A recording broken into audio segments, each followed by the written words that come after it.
Welcome to the Chess Angle. This is not your typical chess podcast. If you're an amateur or club-level player, the Chess Angle is for you. Our content is aimed at busy adults who are serious about the game but have limited study time. Featured guests include both amateur and titled players alike. And now, here's your host, Director of the Long Island Chess Club, Neil Bellon. Welcome, everybody. Thanks for tuning in. Little bit of a disclosure. I am recording this at the 11th hour. I was away this past week, so this is going to be very off the cuff with minimal editing. There might be lots of tangents, but hopefully good tangents. We'll see what happens. So I'm recording this late at night on Saturday. So when this releases Sunday morning, if you're listening to it then, because we do have a lot of people who listen to this early Sunday morning when it's released. So know that I recorded it probably maybe, 20 minutes prior to when you're hearing it. Well, maybe not quite 20 minutes, but close to that. Anyhow, I do have an outline. I kind of finished it on the plane ride home. So it was one of those days. I came home early this morning, unpacked. I had to go food shopping. We had nothing in the house. Then my daughter had a basketball game. So I'm doing this late Saturday night, but that's okay because I've recorded at the 11th hour before, not my first rodeo. So we'll see how it goes.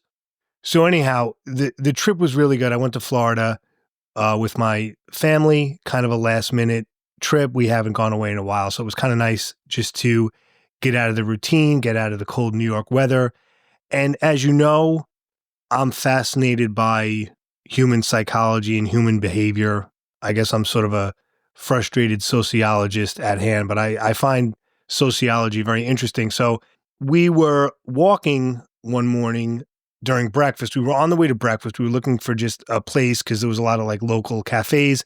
And it's the type of thing where it's street cafes, right? So the tables and chairs are right there on the street. And we're passing one family eating. Seemed like a very nice family. Presumably, the wife, husband, and the two kids, like really nice family. It looked like the photo that comes with the wallet. Like when you buy a wallet or a picture frame, the family that comes with it, that's what they looked like. And as we're walking by, it just was interesting how the timing worked out. The waiter puts their food on the table, right? They get this really nice breakfast. Like one person got like this scrambled eggs and bacon and toast platter type thing. Someone else got like pancakes with bananas and strawberry, like really, really nice, like something out of like a movie or like a photo or the cover of the menu. So he puts all the food on the table. And as everybody is about to dig in, the mom goes, no, wait, nobody touch it. I want to take a picture first. And I'm looking at this and I'm thinking, my daughter noticed too, because as we, this all happened over the course of like 8 or 9 seconds. So as we pass, even my daughter was like, did she just tell everybody to freeze and not eat so she could take a photo of the food? I'm like, yup. And you know what she was doing, presumably? I mean, there's some judgment here, but she's probably going to post it on social media, right? Because she wants to post it on whatever, Instagram, Facebook. Oh, look at the breakfast we got. I just don't get the whole taking photos of food. That's another thing that bothers me. But she's doing this. And you know what I'm thinking? She's probably not going to wait till later to post it. Like it's one thing if she does that real quick. Oh, let me just take a photo. Okay, everybody dig in.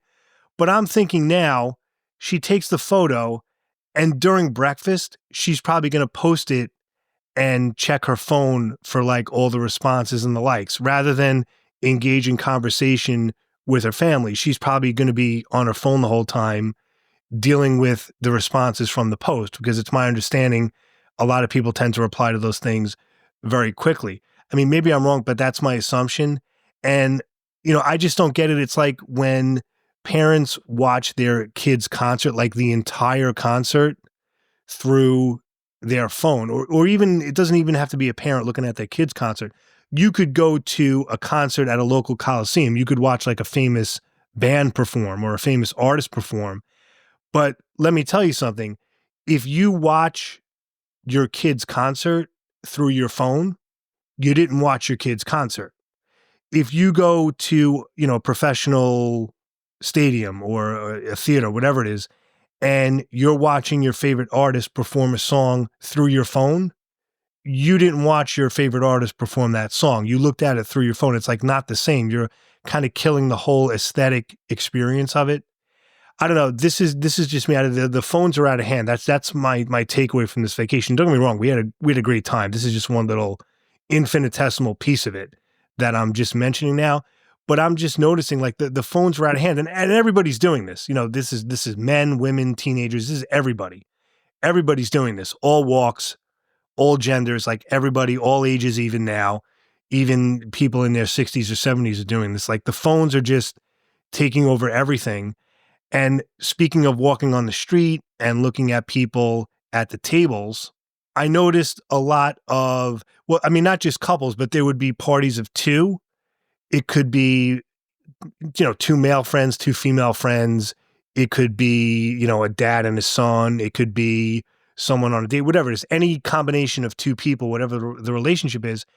And they're all on their phones, right? One person's sitting there on their phone, the other person's on their phone.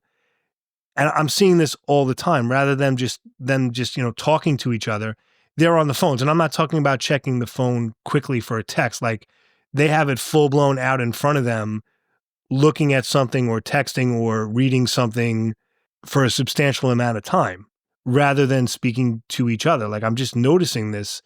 Everyone has a phone in their hand now. I don't know. It's just out of control, but it's just something that kind of struck me. But anyhow, I digress. Moving on. So while I was away in my absence, our resident national master, Tim Mirabile, he subbed for me at the club. Shout out to Tim. And of course, the antics still continue. One board did not report the score, and I had to track them down. And then on another board, we had two no-shows. We had a double forfeit loss. Very interesting. And you know the deal, right? When a double forfeit loss happens in February, that means there will be 6 more weeks of winter. And as I just said that joke, I realize how silly that sounds. Maybe I'll edit that out. I don't know. If you hear it, that means I didn't edit it out because it's late. But anyhow, the antics continue as is such at the amateur level. Anyway, last week, I hope I wasn't too dark. Speaking of tournament antics, I hope I wasn't too dark last week or overly critical or that I laid it on too thick. I really do love running the club. I love being a tournament director. If I didn't like it, I wouldn't do it. I love promoting the game. I love doing this podcast. I just love the amateur tournament scene. That's really my love. Playing over the board chess is a phenomenal thing. I'm very proud of the Long Island Chess Club. So what I was getting at last week with some of the antics, I just wanted to kind of cover the sort of dark side of being a tournament director that you have to deal with. But again, that's a small piece of it. 90% of the time, things are awesome. I mean, the club is great. The guys are great. The kids who play at the club are great, great families.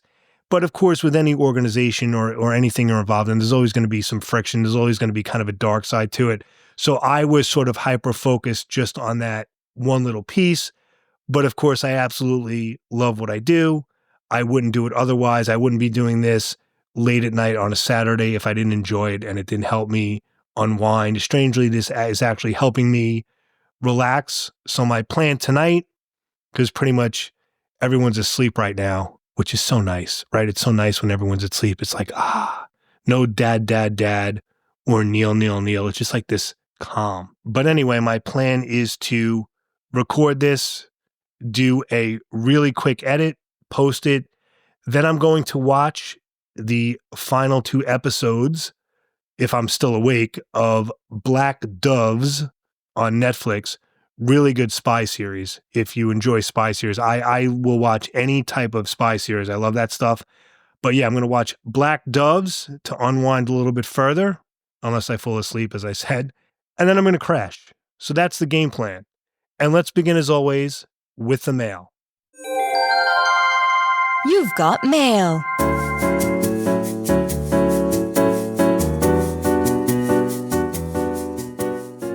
Our first message is from Gabriel. He says, "Hi there from Nebraska. My name is Gabriel and I am rated about 1350 and have enjoyed your podcast. I wanted to get your thoughts on some of the openings I play and where I should look to improve. I primarily play the Caro Kann and King's Indian defense for black. I play the Vienna as white. I have been studying Tal's games as I enjoy tactics and practicing endgames, primarily knights versus bishops and rook and pawn against rooks. I am 18 and I also direct and teach chess. Well, working backwards, that's great that you also direct and teach, chess. That's awesome that you're involved in that aspect of it and promoting the game. I'm really glad to hear that. Now, I can't tell you how to improve, Gabriel, just based on an email. I mean, I sometimes get this request a lot, like, hi, I like the podcast. I'm new to chess. I'm currently rated 1,000. Can you create a study plan? No, I can't create a study plan based on an email. Or, which book should I read to get better? Like some people say, well, I'm 1,000. Like, which book should I read? Or I'm 1,400. What do you think is the best book to help me get to 1,600? There's really no universal book. You can't say, for example, okay, everyone who's 1,400 should read this book. Everyone who's 1,500 should read this book. I mean, you could, but it really depends because one player who's 1,400 who's struggling to get to 1,600, the reasons they're struggling are going to be very different from, say, another player who's 1,400 who's struggling to get to 1,600. Like using that example, you could have 20 players who are struggling to get from 1,400 to 1,600, and there could be 20 different reasons why that is. They could each have a different reason, so it's hard to do that. I mean, yes, I recommend certain books like The Amateur's Mind, which I think everybody should read. That's kind of universal, but as far as that, being that specific and granular as far as rating, that's tough to do because everyone's weaknesses are different. Now, as far as your openings, I mean, they look pretty good. Caro Kann, great defense to E4. King's Indian defense is a great defense against D4. Now, the King's Indian, though, can be tricky. There's a lot of theory to it as you get more advanced. I don't really play it. I'm more of a Nimzo and Queen's Indian person, but it's definitely a solid opening. And Vienna is a very interesting choice as white. I'm not a big E4 guy, but the Vienna is what E4, E5, and then white goes knight C3 instead of knight F3, which is what most people are going to expect. But the Vienna is theoretically sound, very solid. I think it's a good choice. So it looks like you're okay there. And as far as studying Tal's games, yeah, his games are definitely tactical. They're difficult, or they can be difficult to follow. Definitely a lot of tactics, as I said. And he also played in a very psychological fashion. Like if you put Tal's games in an engine, you'll see that very often his opponent was slightly better or even winning, but the positions were so difficult and imbalanced that his opponent wouldn't know what to do. So Tal had this amazing psychological way of playing the game, but if you're into attacking and tactics and all that stuff, then yeah, his games are definitely something good to look at. I'm more of a Petrosian and Karpov type of guy, like prophylaxis, like take everything away from your opponent. That's just me. But whatever works for you, and most important, Gabriel, it really seems like you're enjoying the process, which is important. So thanks so much for your email, and I wish you the best with your chess journey. Our next email is from Ioannis. So a shout out to our listeners in Greece.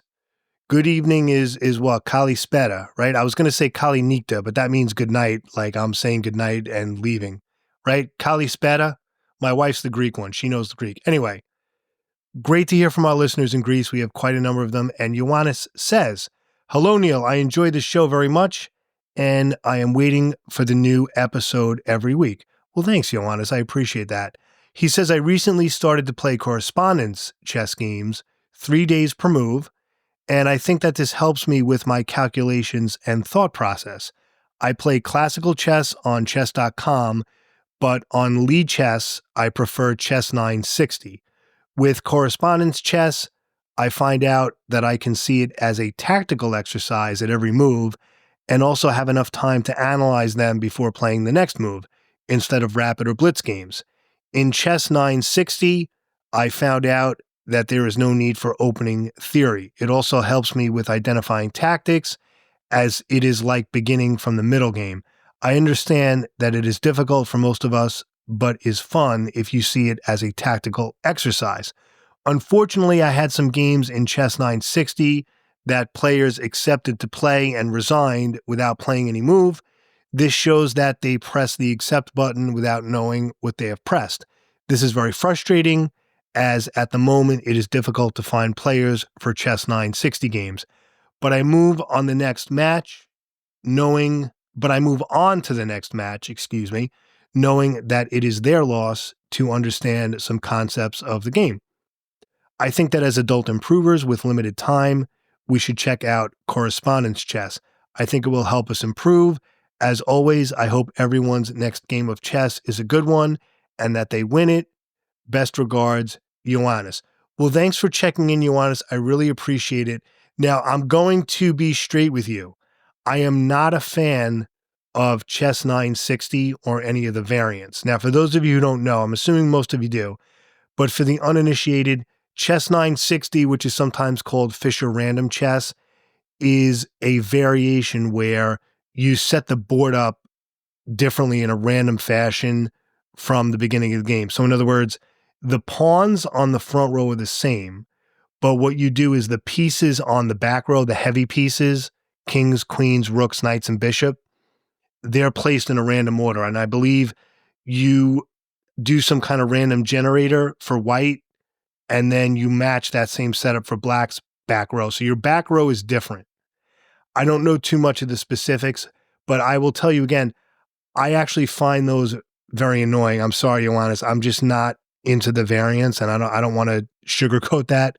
So I'm really not the right person to be commenting on this, but many like yourself are really getting into that. Now, the advantage, the thinking goes like this with Chess 960, because you are making that back row random, you're basically getting rid of the memorization aspect of the game, of the theory aspect of the game. So rather than having to focus on memorizing lines or using memorized variations, you're essentially playing from scratch each game. That's the thinking, but I'm just a purist at heart.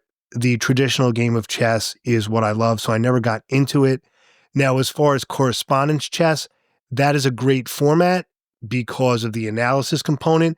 A number of you have been writing in about correspondence chess. In fact, one of you wrote in, I noticed this when I was on vacation. I saw the email real quick. I didn't have time to process it for this week's mailbag. I'll probably read it next time, but a lot of you were asking about correspondence chess and are into it, which is great. Maybe I'll have a guest who can speak more about that. But what I was going to say was, yeah, with correspondence chess, great format because of the analysis. It's more than just making a move. You're thinking deeply about the position. You're working on your analytical skills. And I spoke about that last week a bit during the listener mailbag. But yes, correspondence chess can be a great thing as well. And as with Gabriel, Ioannis, you really seem to be enjoying the process, so that's great to hear. And thanks again for your email. Our final message this week is from Pete. He says, "Hi, Neil. Thanks again for a thoroughly enjoyable podcast today. The last time I wrote to you was 2 years ago when I just started to take chess seriously," and he puts the word seriously in quotes. "After losing opportunities to play live, my son only wanted to kill me in bullet, and my friend just couldn't get over me beating him every time. I got so disillusioned by online play, cheats and rage quitters, for example, that I threw in the towel. Anyway, 2 years later, something rekindled my passion. I think it was a puzzle I came across, and I'm back. Most importantly, it's been a lot of fun catching back up with your podcasts." Well, thanks, Pete. I really appreciate that. He continues, "This time I'm going to take your advice and go to my local club, but I'm also going to focus on what I find the most rewarding about the game too, which isn't ratings or even winning. It's about discovering the truth in each position or something zen like that." Well, Pete, that's not the first time I've heard that, and that's a great attitude. What comes to mind, or who comes to mind, is National Master Rob Guevara, who is based here on Long Island. And he said almost exactly what you said. He goes, "For me, it's about discovering the truth in each position," which is why he very, very rarely takes draws. One of the things with Rob was that he pretty much refuses all draw offers regardless of the circumstances. I've spoken about draw offers a great deal. I won't go down that rabbit hole now, but what you say about discovering the truth in each position and how that's kind of a Zen thing or something like that. Yeah, a lot of people agree with you, and I think that's a great attitude. So Pete continues, I did want to mention a slip of the tongue in what you said last weekend. You said 0.7% on the engine not being that important. I know you didn't mean to say percent, but as a physicist, I have an acute sensitivity to units. It should be pawn units or pawns of advantage. I agree with everything you said, but just in case other listeners took it at face value, it might be worth clarifying. Well, thanks, Pete, for keeping me honest. Yeah, I did say that percent. I meant pawn units. So if the engine says you're up like 1.0, that means like you're up one pawn unit. It's like you're up a pawn. And what I was saying last week that generally speaking, 1.0 pawn units or lower is really a drawn position. You really can't say that you're like winning, because what some people do is, oh, I was up, I'll use the example I did last week. Oh, I was up, zero point 0.7 pawn units. See, I didn't say percent this time, Pete. I was up zero point 0.7 pawn units. I was crushing you. No, you weren't crushing him. 0.7 is not enough of an advantage as far as the engine analysis to say you were crushing your opponent. But some people take those numbers very literally. But yes, they're pawn units, not percentages. So thanks, Pete, for correcting me on that. And he concludes, he says, finally, I love your book recommendations. I'm a big fan of Silman's writing style, although I've not yet absorbed all his knowledge and insight, of course. Well, I don't think any of us have, Pete. It's a never-ending search. Anyway, he says, unless I missed it, it would be great if you did a book reading list episode that was a graduated reader. You mentioned Chess for Tigers and Seven Deadly Chess Sins, as being sequential. Are there others like that? Would you have any recommendations for under 1,000, 1,000 to 1,500, 1,500 to 2,000, say? Thanks again for the amazing podcast, Pete. Well, Pete, great email. Appreciate the comments. Appreciate the kind words. As I mentioned in the earlier message, as far as recommending books for specific ratings, I'm sure I've done that along the lines on this podcast, like casually, like, oh, if you're 1,400, read this. But again, you got to be careful with that, because you could have several players rated, say, 1,000, and they might each need different things to improve. Like one player rated 1,000 could have trouble improving because he's having difficulty with positional concepts. Another player rated 1,000 could have trouble improving because he always gets nervous. Another player rated 1,000 could have trouble improving because he cannot absorb the basic checkmate patterns, things like that. But yeah, as far as Chess for Tigers and then Seven Deadly Chess Sins, those are sequential. I'll try to think of some others. I didn't really prep for your question as far as like graduated types of books. Like if I recommend one book, what would logically follow it?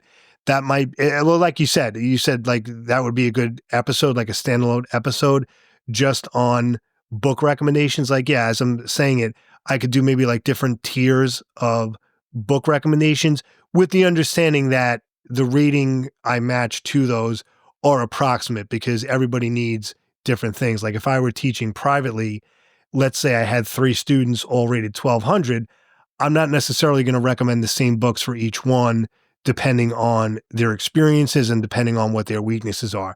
But I think something like what you recommended, Pete, would be good for a separate episode. So I'll look into that down the road this season. And I really appreciate you checking in. Thanks, Pete.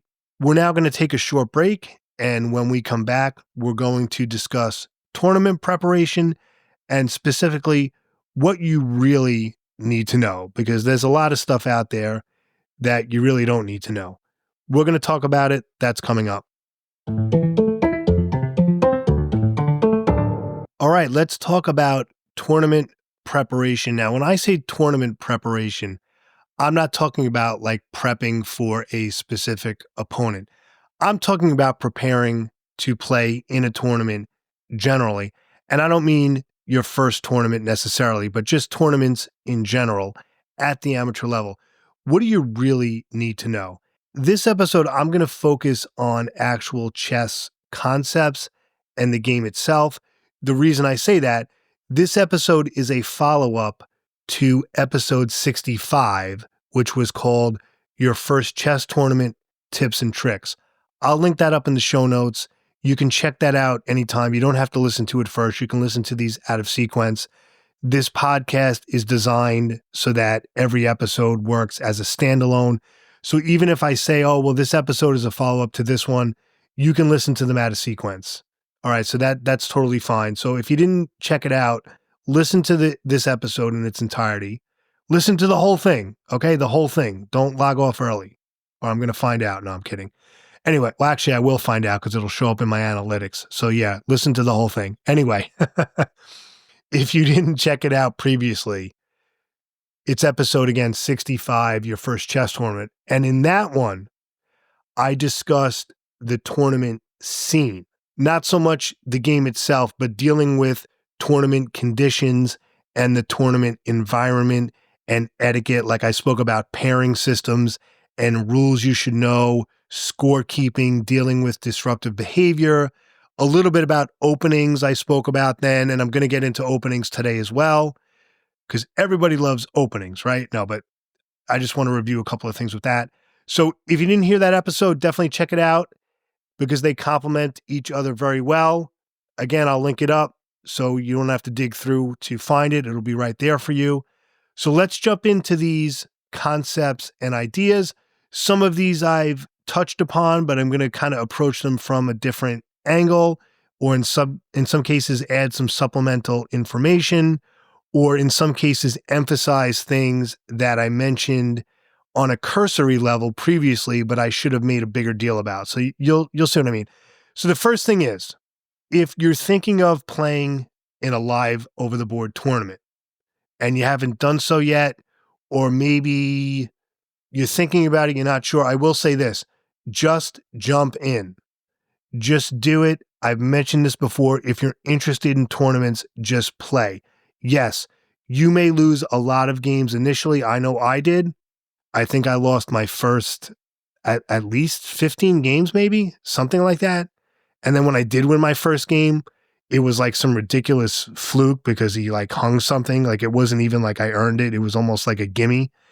You know, these things happen. I mean, that was typical for a lot of people. It was typical for me.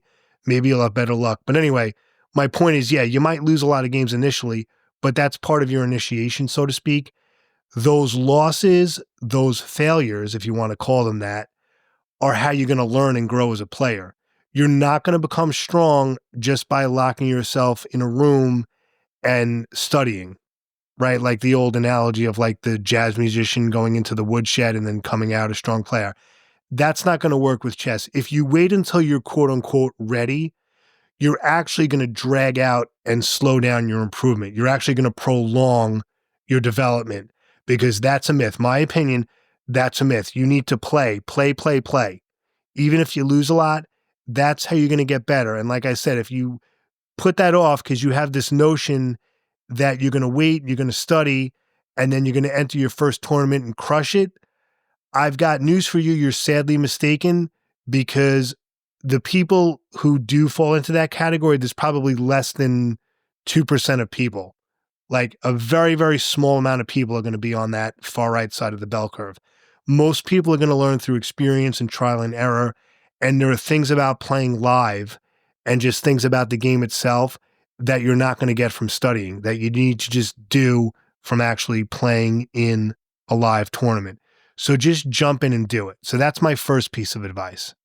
Now let's talk about openings, which, contrary to popular belief, is not the main key to success in chess. But on the other hand, it's much more important than some people make it out to be. So with openings, first thing I'm going to say, and I've said this ad nauseum, but I'm going to mention it again, you want to use the same openings. You want to have a set opening repertoire.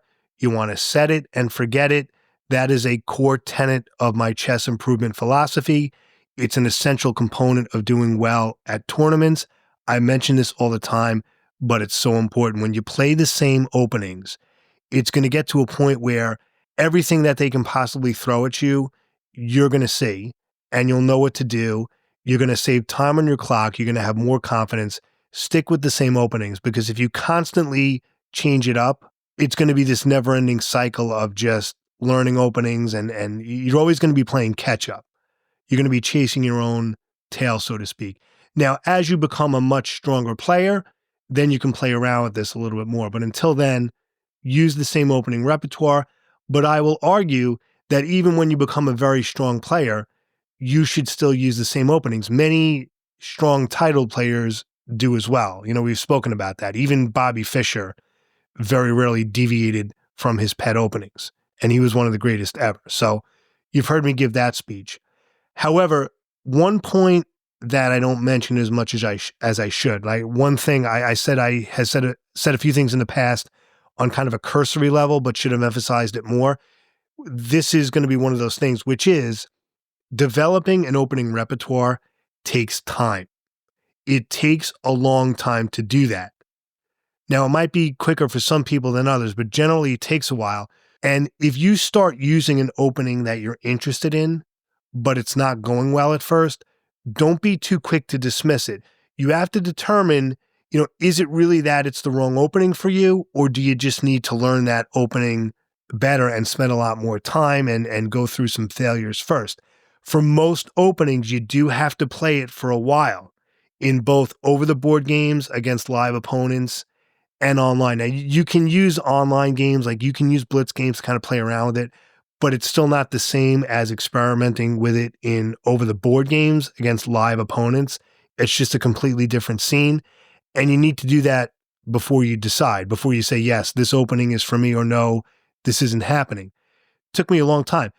As an example, that's what happened to me with the Nimzo Indian defense, which is one of my favorites. It's my main weapon against D4. But when I first played the Nimzo Indian, I had a bit of trouble, I struggled, and I dismissed it. But it turns out I dismissed it prematurely. Now, as with many developing players, when I was getting into tournaments, I had a lot of trouble against 1D4. Like, I had the black pieces, my opponent would play D4, and I would already put my head down, like I was doomed to fail the game, or lose the game, I should say. Because D4 openings can be very tricky at first, they're very thorny, but once I developed a solid defense to that, which for me now is the Nimzo Indian and the Queen's Indian defense, it's not a problem anymore. But it took me a long time, and so I had a lot of losses with the Nimzo Indian defense, and then I tossed it aside and tried other things. I struggled even more, and the thing is, I liked the Nimzo Indian and the logic of it. Like, I sort of understood it, but I wasn't getting the results. And I realized I just needed to study it more and get more experience with it. And so I plowed through, and now, again, I absolutely love it. The mistake I made was that I was too quick to dismiss it. But what's interesting now, a little bit of a tangent here, is I feel like nobody plays D4 and C4 anymore. At least in my over-the-board games, that's what I'm experiencing, right? So D4, Knight F6, nobody's playing C4 as their second move is white, which would lead into like a Nimzo or something like that. Now it's like D4, Knight F6, and they're playing, Bishop F4, or they're playing, E3, like they're going into a Kali, or they're going into a Catalan with G3, right? Nobody plays D4, Knight F6, C4. I shouldn't say nobody plays it, but the London and these other things, they seem to be more happening now, which is why the Queen's Indian is my other go-to, because against D4, if white doesn't play C4 as his second move, you can use the Queen's Indian as a system opening against almost anything. You can use the Queen's Indian against the Catalan, a Queen's Indian structure. You can use the Queen's Indian against the Kali, against the London. Works very, very well. But again, it took me a while to develop that, and it took me a while to kind of realize that I could use the Queen's Indian for a number of things. Nimzo Indian is more specific. Nimzo Indian is, I don't want to say more theoretical, but that is more like, D4, Knight F6, C4, E6. But Queen's Indian is a little more system-y, if that makes sense. But here's the point. It took me a while to develop that, and it's going to take you a while to develop that as well. So I'm always talking about developing an opening repertoire and setting it and forgetting it, but it's not something you're going to do in 5 minutes. It is going to take time, and during that experimentation process, until you're settled, you are going to lose a lot of games, but failure is how we progress. The other thing with openings, you need to know exactly what you are going to play before you even arrive at the tournament. Before you even get in the car to drive there, you should know what you're going to play. It's like getting online at Starbucks. I mean, I know that everybody, including myself, uses the mobile app now and just picks it up. But before the app was popular, right? It was like you would get online at Starbucks. Now, the rule is, and maybe this is a New York thing, you better know what you want by the time you get up to the barista and the cash register, right? You ever see these people, like, it's like there's a line of 20 people, they finally get there, they've been waiting online, and it's like, oh, what kind of decaf tea do you have? Or I'm not sure, do you think I should have that? Are you kidding me? You got to know what you want. I mean, I remember I used to take my daughter there when she was younger. And, what I would do, just because I didn't want decision fatigue with her, I don't like, can I have this? I would say, all right, you're getting one thing. What's it going to be? We're going to decide now. You get one thing. That's it. Okay. I want the little squeeze fruit thing. Okay. Okay. I would not even unstrap her from the car seat until we knew what we were getting. Okay. That's how it works. And, even now, like if I'm online at Starbucks, I know what I'm getting beforehand. It's the same thing with your opening repertoire. You have to know ahead of time before you get to the tournament hall what you're going to play. What you're going to play is white. Are you going to play E4, D4, C4, knight F3, whatever it is. And you need to know how you're going to respond as black. It amazes me. I am absolutely baffled by this. How many players will, for example, have the black pieces, white opens with E4, and black sits there scratching his head deciding what to play? That is not good. That is not the headspace you want to be in. You need to know confidently before you sit down, before you leave the house, what openings you're going to play. That is so important. I think that's a major, major tenet of tournament success. Next thing, let's talk about defense and your opponent's ideas and prophylaxis, preventing your opponent's ideas. This is probably the most overlooked and neglected aspect of chess at the amateur level. It's probably what holds people back more than anything. You have to be aware of your opponent's ideas. You can win games based on defense alone. Look at someone like Karpov. I mentioned him earlier. He was the king of prophylaxis. He would give his opponent nothing. If you focus on stopping your opponent's ideas and making it difficult for them to find a plan, that's where the blunders are going to happen, because they're not going to know what to do. The frustration kicks in, and then they might get into time pressure. That's when the mistakes happen. You have to be aware of your opponent's ideas. Offense is much more enjoyable. It's more fun. We all love to attack. We all love to check your opponent's king. We all love to threaten something, but you cannot overlook the defensive end of the game. And most people do. That's where the mistakes happen. They get so overexcited about their own ideas, they miss a simple idea from their opponent or some type of counterplay. So defense is very, very important. Now let's talk about tactics. This is one of those things I mentioned before where I've spoken about it earlier, but maybe should have driven the point home with more emphasis. And here it is. Basic tactical patterns, like simple 1 to 3 move combinations. And those, sometimes they call them cheapies, those little cheapo tactics. I mean, I don't use the term that much, but that's what's going to win most games. Okay, I've said this before. Those real fancy tactics that you study, like in the books and in the courses and in the YouTube videos, those, wild 7, 8, 9, 10 move combinations, you generally won't need them. And in an actual over-the-board tournament game, most of us are not going to properly execute them anyway. Like, we'll review it in a book or something, but in actual tournament conditions, most of us aren't going to have the chops for those extensive, like I said, 8, 9, 10 move combinations anyway.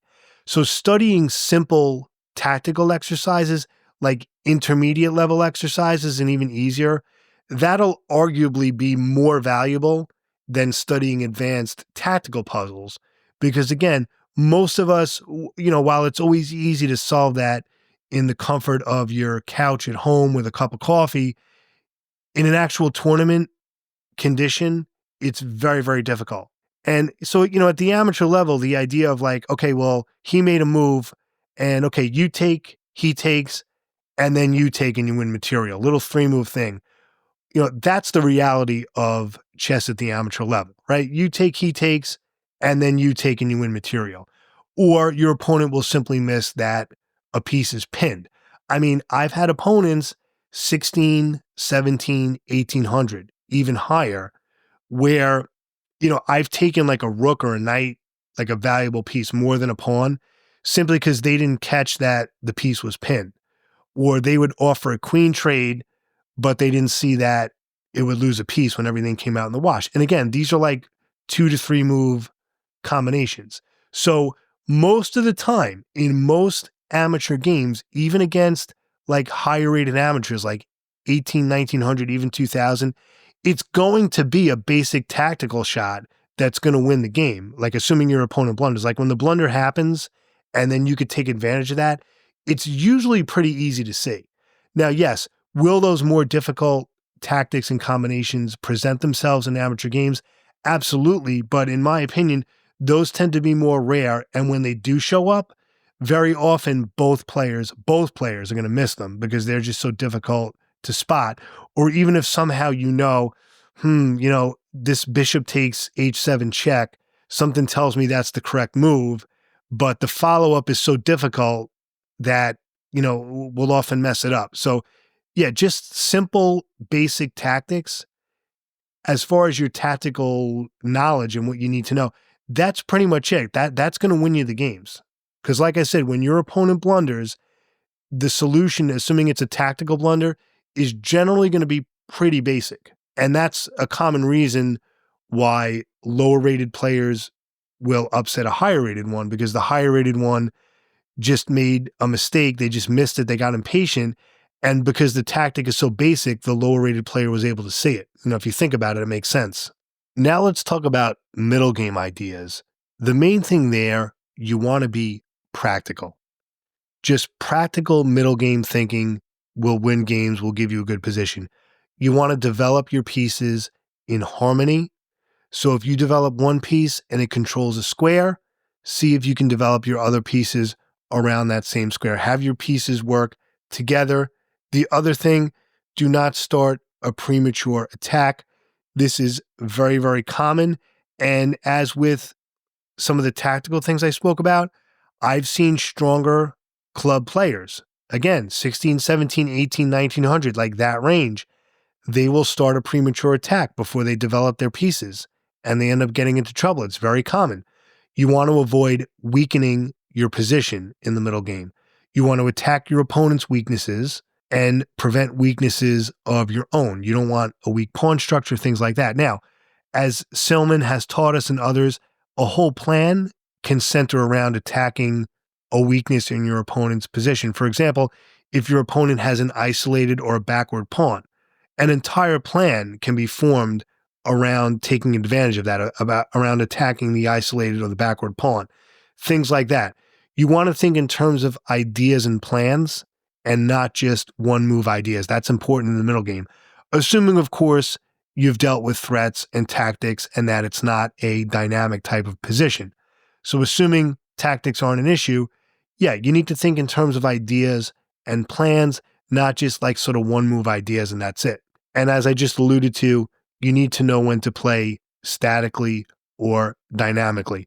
Is it more of a static, closed, slow position, or is it more dynamic? Is it open? Do I have a lead in development? Because remember, if you have a sort of a dynamic advantage, like a lead in development, if you don't play dynamically and take advantage of that, then your opponent's going to catch up and you're not going to be able to take advantage of it. Like the most basic example would be if you're fully developed and your opponent didn't castle yet and didn't develop in general, you want to break open the center and attack his uncastled king. That would be a basic example.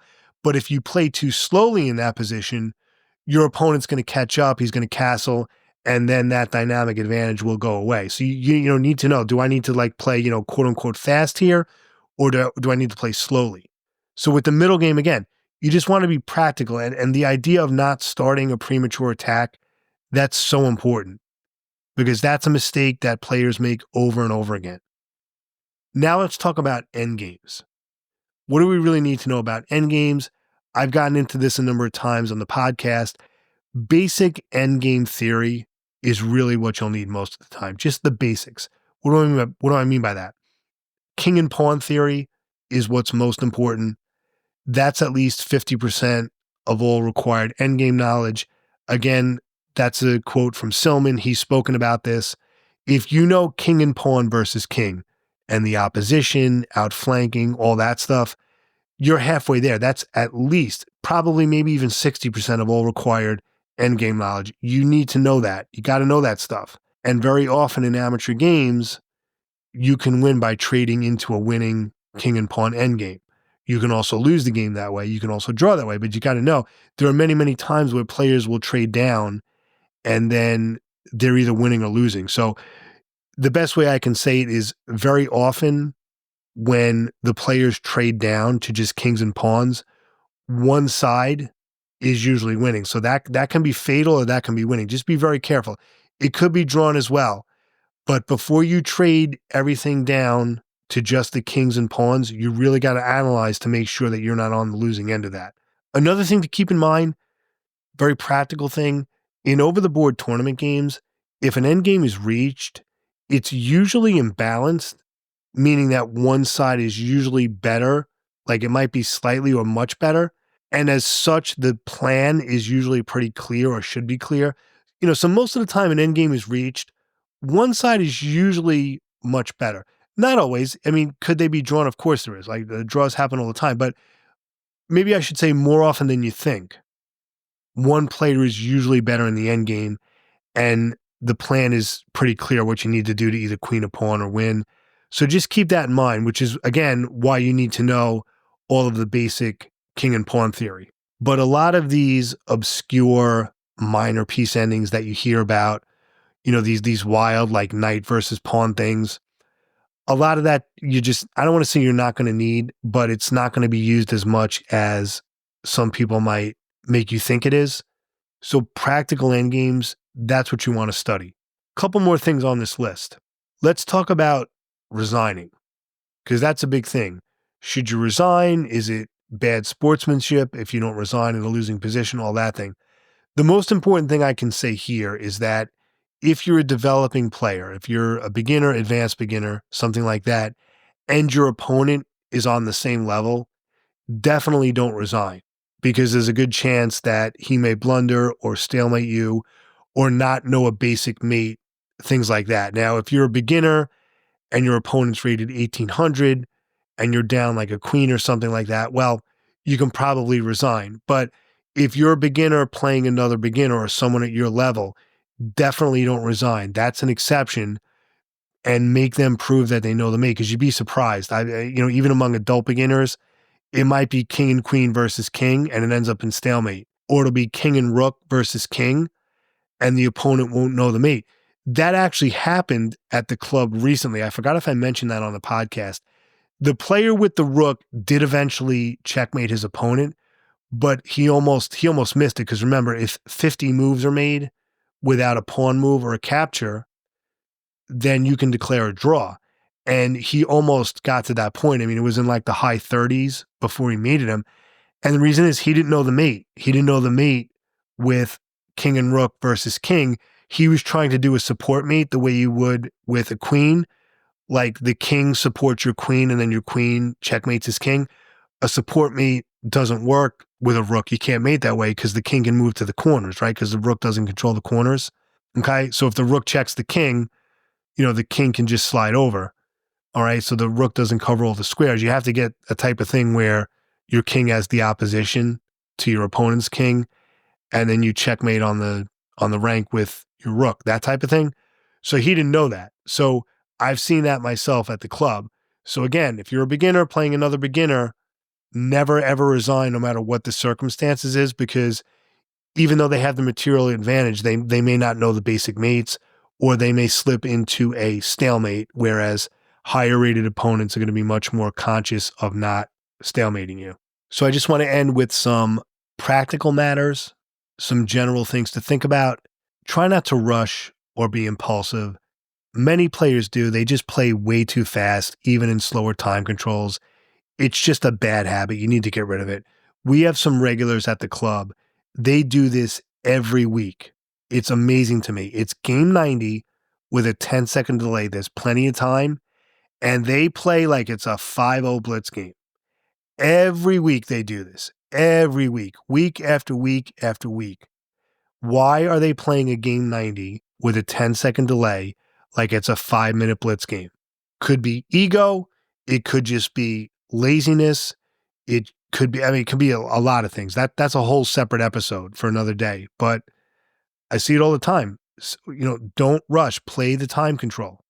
Second thing is, tournaments are touch move. That means if you touch a piece and it can be legally moved, you have to move it. But the clock is irrelevant. Clock has nothing to do with it. That might be like a street chess rule or a Washington Square Park rule. I'm not sure.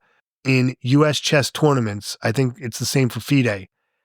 If you touch a piece that can legally be moved, you have to move it. You can't say, oh, but I didn't press the clock yet. No, that doesn't work. Okay? That does not work. The clock has nothing to do with it. If you touch a piece that can be moved, you got to move it. So be careful. Next, if you're prone to blunders, if despite your best efforts you're still blundering, definitely write the move down first before playing it. If it's allowed, I believe the new rules, which admittedly I don't always keep up with because we have our own club rules, I allow players to write down the move before playing it, which is, that was the standard rule for years. I think the rule now is you're not allowed to write the move down before playing it unless the tournament director says so otherwise. But if you are allowed to write the move down before playing it, definitely do that if you're prone to blunders. Of course, if you use an electronic scorekeeper like myself, you can't do that because if you notate the move before playing it on the scorekeeper, that's basically cheating because you're seeing the position with the new move played. So if you're keeping score electronically, you have to make your move first. But if you're keeping score by hand and the club allows it, I would definitely write down the move before playing it if you're prone to blunders, because there's something about seeing it on the paper when you actually write it. It sort of gives it more meaning. And then you might write down this move that you thought was so good and that you analyzed for 10 minutes. And then, you like I said, you write it down and you realize, wait, that's a mistake. So that's a trick you can use. Next thing, this is just a general statement about the tournament scene in general. There are going to be sketchy people there. There are going to be people who try and cheat. They're going to try to get away with touch move, like they're going to touch a piece, very obvious, and then they'll try to touch another piece because they realize that's a mistake, and you'll say, oh, but you touched the knight, you got to move it. And they'll be like, no, I didn't, even though they obviously did. They're out there, so have your guard up.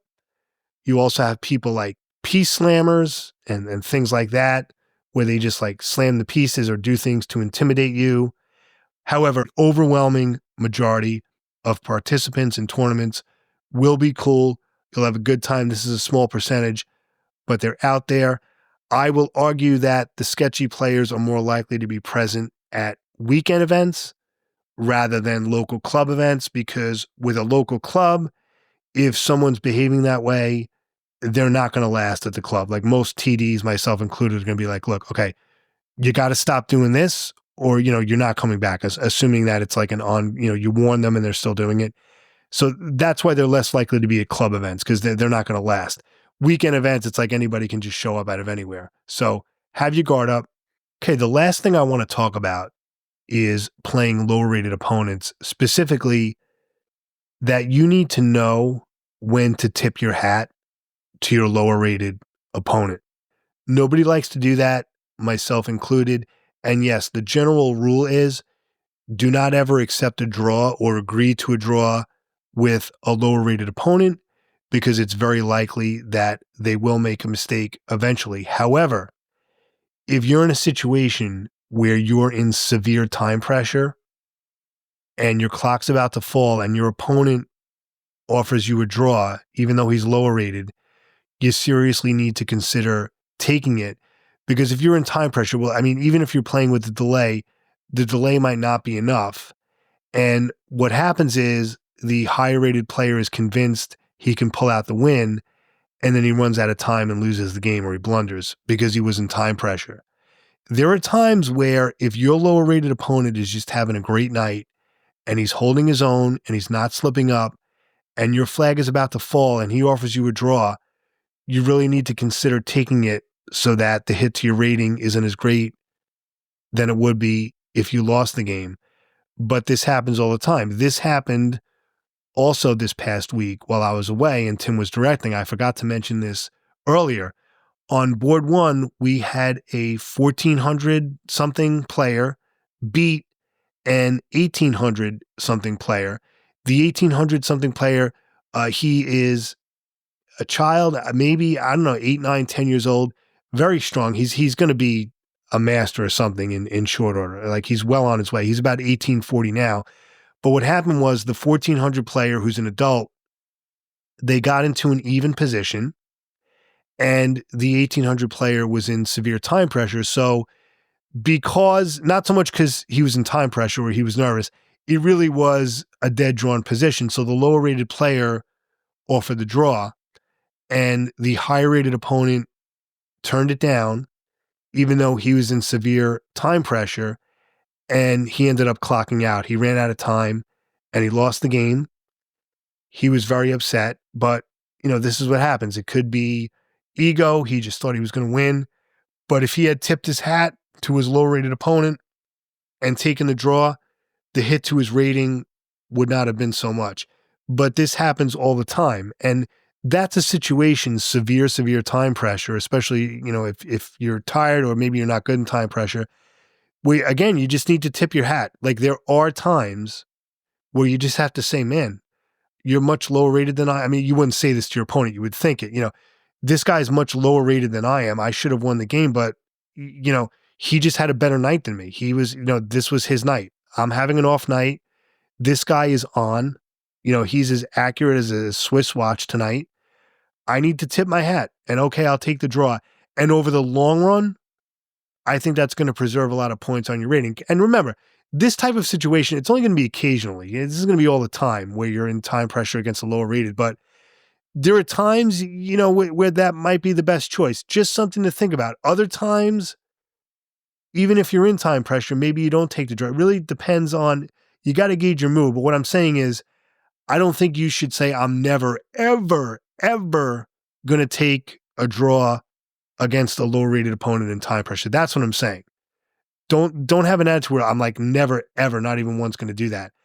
I think that's a bad thing. I know people are going to fight me on that, but something to keep in mind. So I just wanted to mention this because this goes under the category of practical matters.